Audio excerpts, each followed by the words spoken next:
Sri Ramkrishna's conversation now turned to the knowledge of Brahman. Master, Brahman is beyond Vidya and Avidya, knowledge and ignorance. It is beyond Maya, the illusion of duality. The world consists of the illusory duality of knowledge and ignorance. It contains knowledge and devotion and also attachment to woman and gold, righteousness and unrighteousness, good and evil. But Brahman is unattached to those. Good and evil apply to the jiva, the individual soul, as to righteousness and unrighteousness, but Brahman is not at all affected by them. One man may read the Bhagavata by the light of a lamp, the another may commit by a forgery by that very light, but the lamp is unaffected. The sun sheds its light on the wicked as well as on the virtuous.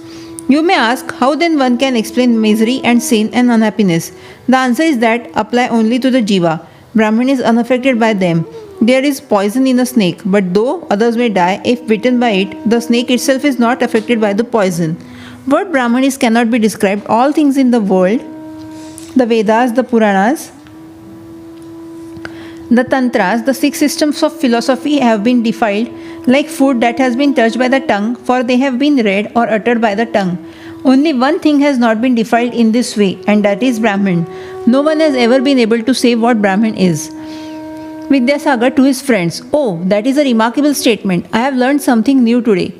Master, a man had two sons. The father sent them to a preceptor to learn the knowledge of Brahman. After a few years, they returned from their preceptor's house and bowed low before their father. Wanting to measure the depth of their knowledge of Brahman, he first questioned the older of the two boys. My child, he said, you have studied all the scriptures. Now tell me, what is the nature of Brahman? The boy began to explain Brahman by reciting various texts from the Vedas. The father did not say anything. Then he asked the younger son the same question. But the boy remained silent and stood with eyes cast down. No word escaped his lips. The father was pleased and said to him, my child, you have understood a little of Brahman, what it cannot be described in words. Men often think they have understood Brahman fully. Once an ant went to a hill of sugar. One grain filled its stomach. Taking another grain in its mouth, it started homeward. On its way, it thought, next time I shall carry home the whole hill. That is the way shallow minds think. They don't know that Brahman is beyond one's words and thought. However great a man may be, how much can he know of Brahman? Shukadeva and sages like him may have been big ants, but even they could carry at the utmost 8 or 10 grains of sugar. As for what has been said in the Vedas and the Puranas, do you know what it is like? Suppose a man has seen the ocean and somebody asks him, well, what is the ocean like? The first man opens his mouth as wide as he can and says, what a sight, what tremendous waves and sounds. The description of Brahman in the sacred books is like that. It is said in the Vedas that Brahman is of the nature and bliss. It is Satchidananda.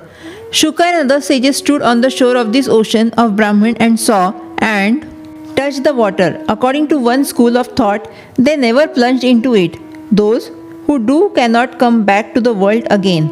In Samadhi, one attains the knowledge of Brahman. One realizes Brahman. In that stage, reasoning stops altogether and man becomes mute. He has no power to describe the nature of Brahman. Once a salt doll went to measure the depth of the ocean. A laugh.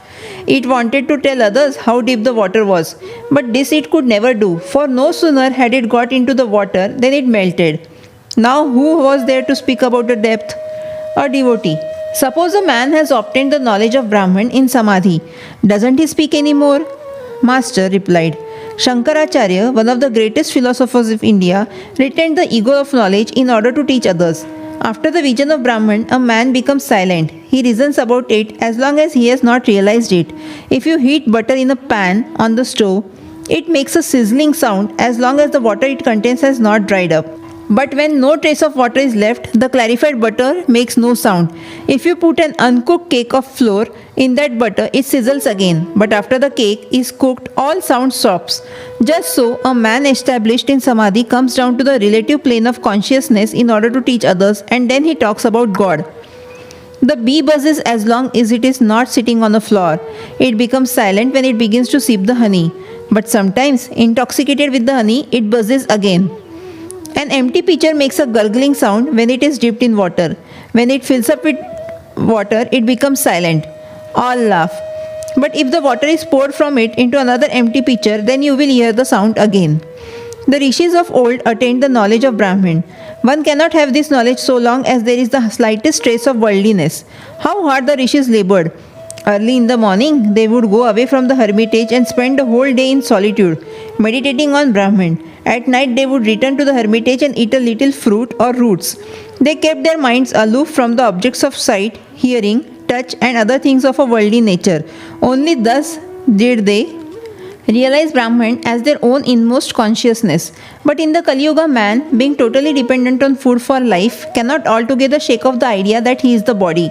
In this state of mind, it is not proper for him to say, I am he. When a man does all sorts of worldly things, he should not say, I am Brahman. Those who cannot give up attachment to the worldly things and who find no means to shake off the feeling of I, should rather cherish the idea, I am God's servant, I am his devotee. One can also realize God by following the path of devotion. The Jnani gives up his identification with worldly things, discriminating, not this, not this. Only then can he realize Brahman. It is like reaching the roof of a house by leaving the steps behind one by one. But the Vijnani, who is more intimately acquainted with Brahman, realizes something more. He realizes that the steps are made of the same materials as the roof, bricks, lime and brick dust. That which is realized intuitively as Brahman, through the eliminating process of not this, is then found to have become the universe and all its living beings. The Vijnani sees that the reality which is Nirguna without attributes is also Saguna with attributes.